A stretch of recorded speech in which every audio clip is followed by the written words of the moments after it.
यह कहानी है नेपाल के जाराकोट जिले की। एक शांत, सुंदर और हरा भरा पहाड़ी इलाका, जहां छोटे से गांव की गलियों में हर सुबह पक्षियों की चहचहाहट और हवा की सरसराहट गूंजा करती थी। उसी गांव में रहता था एक मासूम और सीधा सादा लड़का, सरजू गिरी। लेकिन गांव के बच्चे, बड़े बूढ़े सभी उसे प्यार से टोंडे गेमर कहते थे। टोंडे गेमर का परिवार बहुत सरल और संस्कारी था। उनके पिताजी गांव में एक छोटी सी किराने की दुकान चलाते थे।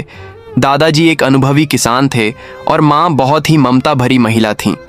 भाई भी उनका बहुत साथ निभाता था। गांव में उनका मान सम्मान था और घर में सब कुछ ठीक चल रहा था। लेकिन सुख की यही रेखा ज्यादा दिन टिक न सकी। एक दिन गांव में अचानक सामाजिक अशांति फैल गई। हालात इतने बिगड़ गए कि हिंसा भड़क उठी।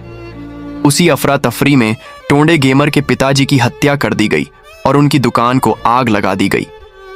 वो आग केवल दुकान को नहीं जलाकर ले गई, बल्कि पूरे परिवार की जिंदगी को राख कर गई। इस दिल तोड़ देने वाली घटना के बाद उनका परिवार गांव छोड़कर नेपालगंज नाम के एक कस्बे में आ गया। यहां उन्होंने 2 कमरों वाला एक छोटा सा मिट्टी का घर बड़ी मुश्किल से खरीदा। पिता की मौत का गम सबसे ज्यादा उनकी मां को हुआ। वो जैसे अंदर से टूट गई थीं।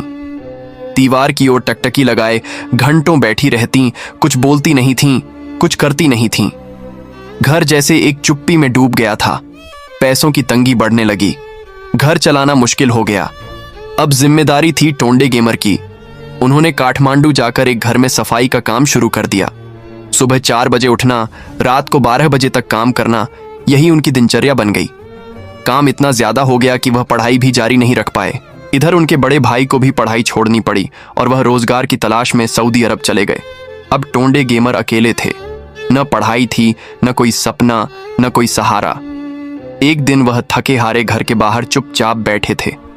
आंखें धुंधली थीं और दिल भारी। तभी अचानक एक लड़का दूर से दौड़ते हुए आया और चिल्लाया, बुहीहा, बुहीहा। टोंडे गेमर चौंक उठे। क्या यह कोई नई उम्मीद थी? क्या टोंडे गेमर की जिंदगी अब बदलेगी? क्या उस आग की राख से फिर कोई सपना उठेगा? पार्ट 2 के